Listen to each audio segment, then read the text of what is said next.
کہ دین کا ماخذ جو ہے وہ رسول ہے، تو رسول کو تو موت سزاوار ہے. تو دین کا ماخذ اگر رسول ہے تو موت رسول کو سزاوار ہے. رسول اس وقت دنیا میں موجود نہیں ہیں، ان کا اس دنیا سے وہ جا چکے ہیں. تو اس کا مطلب یہ کہ آپ اس بات پر ایمان لے کر آئیں گے نا کہ قرآن مجید جو ہے یہ اس کو دین کا ماخذ اس لیے نہیں مان سکتے، یعنی دین کا ماخذ جو ہے اس کو موت سزاوار ہے. دین کے ماخذ کو مطلب الٹیمیٹلی بات تو یہ سامنے آ گئی نا کہ اگر آپ رسول کو دین کا ماخذ مانتے ہیں تو رسول کو تو موت سزاوار ہے. اس کا مطلب ہے کہ دین کے ماخذ کو موت سزاوار ہے، تو رسول کے ساتھ دین بھی گیا. اب بات یہ ہے کہ دین قرآن کو دین کا ماخذ تنہا کیوں نہیں مانا جاتا؟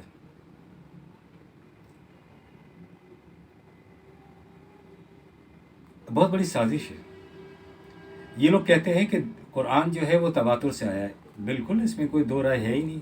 ظاہر ہے کہ انسانوں کی جماعت نے جماعت در جماعت در جماعت در جماعت قرآن کو پہنچایا، ہمارے ہاتھ میں آیا. صحیح ہے، بات اتنی سی نہیں ہے. بات اس میں بہت گہری ہے.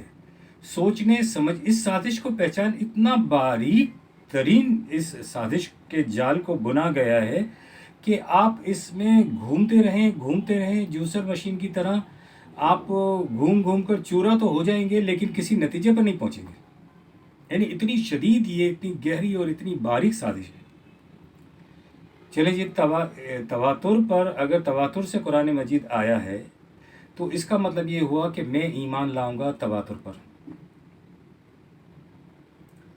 ٹھیک ہے جی، تواتر سے آیا ہے، ایک چیز تواتر سے آئی ہے. میں رسول پر کیوں ایمان لاتا ہوں؟ اس لیے کہ یہ قرآن رسول کے ذریعے سے آیا ہے. میں تمام انبیاء کرام پر کیوں ایمان لاتا ہوں؟ اس لیے کہ تمام انبیاء کرام کا سلسلہ نبی کریم رسول اللہ صلی اللہ علیہ وسلم پر آ کر ختم ہو گیا. اب جس پر ختم ہوا اس پر ایمان لاؤں گا. جس نے دیا ہے وہ قرآن مجید ہے. اب جب تواتر بیچ میں آ جائے گا تو مجھے پھر تمام انبیاء کے ساتھ، خاتم الانبیاء حضرت محمد صلی اللہ علیہ وسلم کے ساتھ تواتر پر بھی ایمان لانا پڑے گا، اور اس کے بعد مجھے قرآن پر ایمان لانا پڑے گا. اس کا مطلب یہ ہوا کہ تواتر جو ہے وہ بنیادی سورس ہے دین کا. مجھے اس پر ایمان لانا پڑے گا. قرآن مجید بنیادی سورس نہیں ہے، اس پر مجھے ایمان لانا پڑے گا. یہ بات مجھے تسلیم کرنی پڑے گی، یہ بات مجھے کہنی پڑے گی، اس کا ابلاغ کرنا پڑے گا کہ قرآن مجید دین کا بنیادی سورس نہیں ہے. دین کا سورس جو ہے وہ تواتر ہے. جو پھر یہ جو ہمارے یہاں سنت قرآن کے ساتھ جوڑ دی جاتی ہے نا، وہ کیوں جوڑی جاتی ہے؟ بڑی گہری سازش ہے اس میں. وہ اس لیے جوڑی جاتی ہے کہ سنت جو ہے وہ قرآن کے ساتھ اس لیے جوڑی جاتی ہے کہ قرآن کو بنیادی سورس آپ نہیں ماننا. آپ کو قرآن کو بنیادی سورس نہ مان کر تواتر کو بنیادی سورس ماننا ہے. تواتر کو کیوں بنیادی سورس مانا جاتا ہے؟ جب آپ بنیادی سورس تواتر کو مان لیں گے، جب آپ ایمان لے آئیں گے تواتر پر، تو پھر قرآن اس تواتر کے اندر آنے والی ایک چیز ہو جائے گی. پھر قرآن کی اہمیت وہ نہیں رہے گی جو قرآن کی اہمیت ہمیں سمجھنی چاہیے. پھر قرآن تواتر سے آنے والی تمام چیزیں، ان میں سے ایک چیز قرآن ہے. تو وہ تواتر سے آنے والی چیزیں کون کون سی ہیں؟ جی وہ رسول کا فہم بھی ہے. جی رسول کا فہم کہاں ہے؟ وہ روایات میں ہے، وہ شان نزول میں ہے، وہ جو ہے فقہ میں ہے، وہ جو آپ کا قیاس ہے اس میں ہے. جی وہ اجماع میں ہے. پھر تو آپ کو مطلب یہ جو آپ کا قیاس ہے، جو آپ کی روایات ہیں، جو آپ کا اجماع ہے، جو آپ کا شان نزول ہے، یا جتنی بھی چیزیں ہیں، اب قرآن ان کے برابر کی، ان کی طرح کی چیز ہو کر رہ گیا. کیونکہ آپ نے آپ تواتر پر ایمان لے کر آ گئے ہیں، کیونکہ بنیادی سورس تواتر ہے. تواتر ہوتا تو قرآن پہنچتا، تواتر نہیں ہوتا تو قرآن نہیں پہنچتا. جب تواتر سے قرآن مجید آیا ہے، اس لیے آپ کو اب ہر چیز پر ایمان لانا پڑے گا، ہر چیز کو دین کا ماخذ ماننا پڑے گا.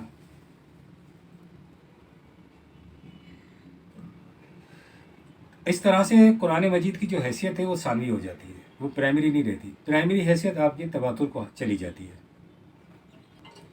پھر یہ بات طے ہو جاتی ہے کہ جی تواتر جو ہے اس کا قرآن محتاج ہے، اور پھر تواتر نے جو کچھ آپ کے سامنے پیش کیا ہے آپ نے اس پر ایمان لانا ہے، وہ آپ کے دین کا ماخذ ہے۔ تو یہ کہہ دینا کہ قرآن مجید تواتر سے آیا ایک معمولی بات نہیں ہے، یہ اصل میں اس کا مفہوم اور مطلب یہ ہے کہ قرآن جو ہے وہ بالکل اجماع، قیاس، فہم رسول جسے یہ بولتے ہیں، روایات، ان کی طرح کی یہ چیز ہے جو ہمارے پاس آ گئی ہے۔ اچھا، پھر روایات میں تو یہ پھر اب اس میں آپ جتنے بھی آپ کی کوششیں اور جد و جہد ہو رہی ہیں نا کہ جی یہ ضعیف روایت ہے، یہ روایت ہے، یہ روایت ہے، مسئلہ یہ نہیں ہے۔ آپ کے یہاں روایات کا جتنا بھی ذخیرہ ہے اس کو تسلیم کرنے سے، ماننے سے، سنبھال کے رکھنے سے کس نے منع کیا ہے؟ تاریخ کا انکار میں تو کیا کوئی بھی نہیں کرتا، جو آپ کے پاس روایات ہیں اس کا انکار کوئی بھی نہیں کرتا، احادیث کے مجموعے ہیں اس کا انکار کوئی بھی نہیں کرتا، اس سے کسی کو بھی انکار نہیں ہے۔ ٹھیک ہے، آپ کے پاس احادیث کے ذخیرے ہیں، ٹھیک ہے، روایات سے تواتر سے اگر نماز پڑھنے کا یا جو چیزیں بھی آئی ہیں تواتر سے جس کو آپ سنت بولتے ہیں اس سے انکار کسی کو بھی نہیں ہے۔ جی ٹھیک ہے، سب آیا ہے، اس کو بالکل ایک مسلمان کو اس کو کرنا چاہیے، نماز پڑھنی چاہیے، زکوٰۃ دینی چاہیے، حج کرنا چاہیے، جس طرح سے تواتر سے آیا ہے اسی طرح سے کریں، اس سے کوئی انکار نہیں ہے۔ لیکن بات یہ ہے کہ جب آپ دین کا ماخذ اسے بنا لیتے ہیں تو پھر قرآن کی حیثیت تبدیل ہو جاتی ہے۔ یہاں مسئلہ قرآن کی حیثیت کے تبدیل ہونے کا ہے،